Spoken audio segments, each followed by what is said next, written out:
A continuación, hablaremos del estado de bienestar. Ha sido consecuencia de diversos factores como el reformismo socialdemócrata, el socialismo cristiano, élites políticas liberales y conservadoras ilustradas, que abogaron en su favor y otorgaron esquemas amplios de seguro obligatorio, leyes sobre protección del trabajo, regulación de salarios y fijación de mínimos, expansión de servicios sanitarios, educativos, vivienda estatalmente subvencionada. Para Walter Antillón, el estado de bienestar debemos entenderlo dentro de una realidad al estilo de Lampedusa en El gato pardo, es decir, algo debe cambiar para que todo permanezca igual. No nació de la generalizada convicción de su superioridad ética y técnica por parte de la sociedad civil, sino del miedo. Todos, incluyendo grandes masas de obreros y campesinos del mundo desarrollado y subdesarrollado, incluyendo los sectores medios y por supuesto la alta burguesía, todos tenían miedo de aquel fantasma que recurría a Europa desde mediados del siglo XIX. La no oposición a estas ideas en la clase dominante no se debió a la convicción de la superioridad sobre la doctrina liberal, sino al miedo, conceder algo para conservar algo.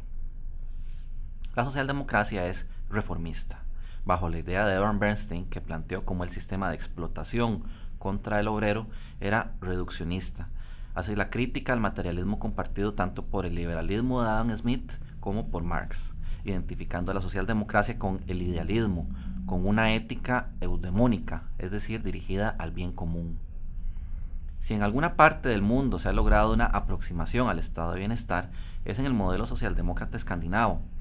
favorable a la planificación, regulación y socialización económica, pero no necesariamente a la nacionalización de los medios de producción. Es decir, en la socialdemocracia lo importante no es cómo se provee el servicio o bien necesario, sea desde lo estatal o lo privado, sino que lo mismo sea de acceso público.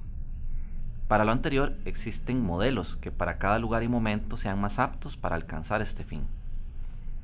Las nacionalizaciones son más características del estado de bienestar inglés de segunda mitad del siglo XX. A partir de 1945, en la gestión de Clement Attlee como primer ministro de ese país y luego con Harold Wilson, se nacionalizan las industrias del carbón, el acero, los ferrocarriles y se crea el National Health Service.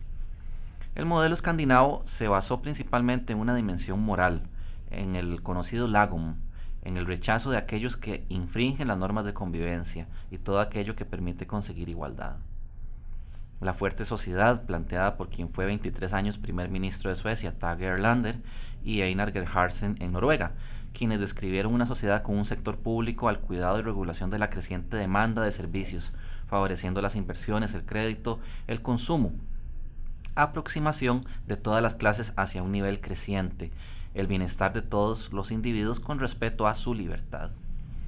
El modelo de la socialdemocracia es la economía mixta y es desarrollada por autores como John Maynard Keynes, Galbraith, Amartya Sen, Stiglitz, Prebisch, entre otros. Para el liberalismo clásico, el propósito del individuo es maximizar sus utilidades, disminuir riesgos para incrementar beneficios, es decir, una visión economicista del ser humano a la sombra de un egoísmo metodológico. Para el modelo socialdemócrata, las bases conductuales de la teoría económica liberal monetarista reduce al ser humano a un homo economicus, si se quiere decir, idiota, siguiendo el término aristotélico, sin sentimientos, sin inquietudes o compromisos, siguiendo una libertad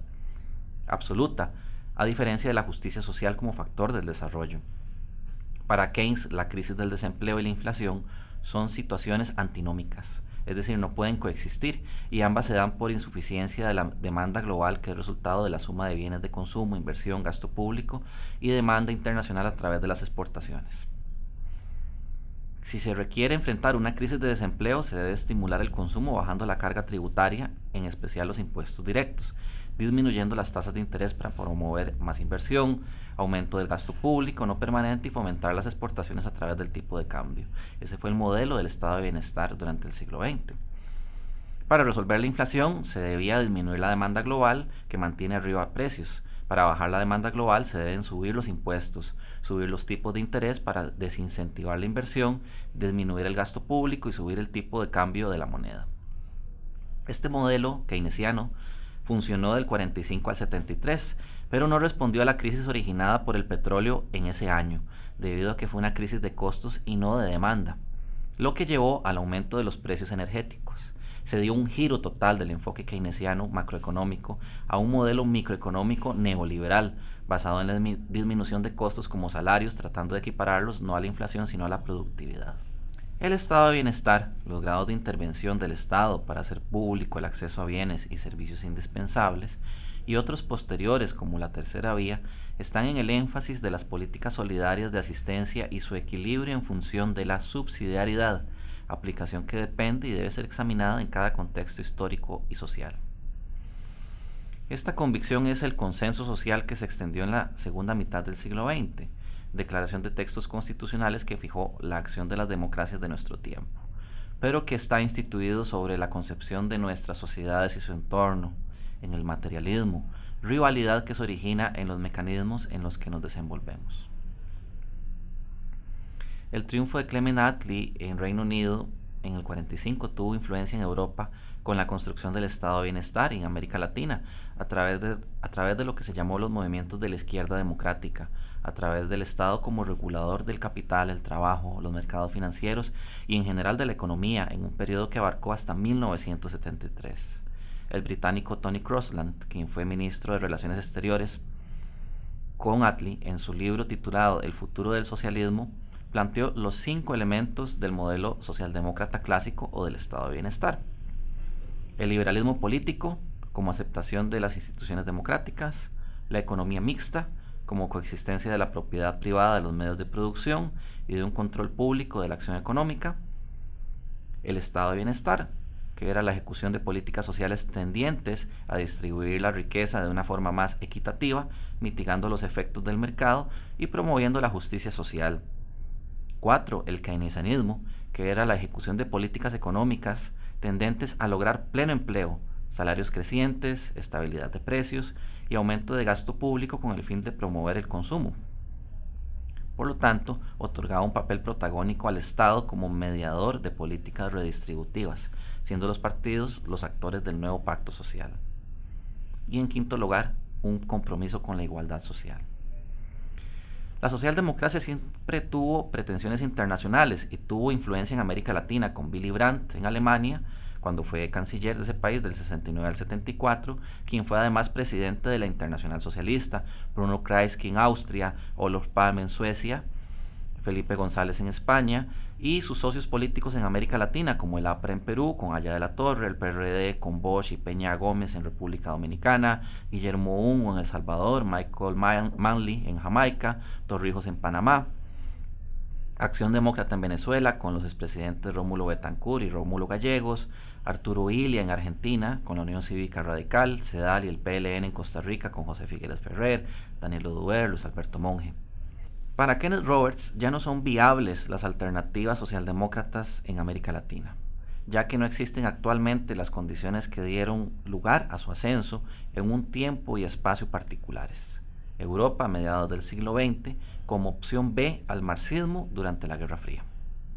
A lo anterior se suma la debilidad de los partidos políticos en la región y el descrédito de los partidos socialdemócratas desde la puesta en práctica de la sustitución de importaciones. A estos líderes europeos y latinoamericanos los unió una historia común, la del exilio por sus luchas políticas, principios, validación social y conciencia sobre la necesidad de internacionalización de la programática socialdemócrata. La socialdemocracia en la época de la Guerra Fría fue la expresión de una tercera posición. La caída de la Unión Soviética en el plano global conllevó que la socialdemocracia ya no estuviera más en el medio.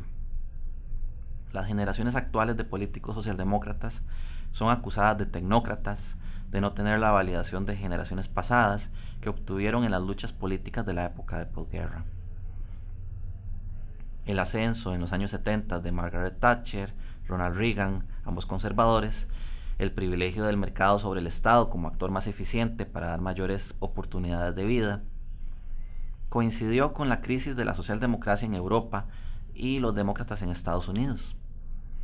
Este ascenso se dio por motivos geopolíticos, económicos, como la crisis de esta inflación de los años 70, el bajo consumo acompañado del alto desempleo. La coincidencia del ascenso del conservadurismo de una trayectoria global en términos políticos a la derecha, la economía pasó a ser más importante que la política y se dio un fortalecimiento de la tecnocracia.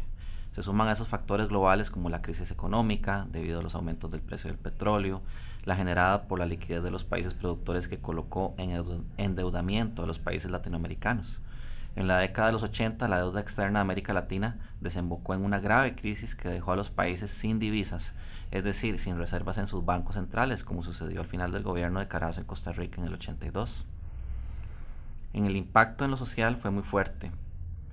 y dio origen a niveles de pobreza que en el caso de Costa Rica no ha bajado del 20%.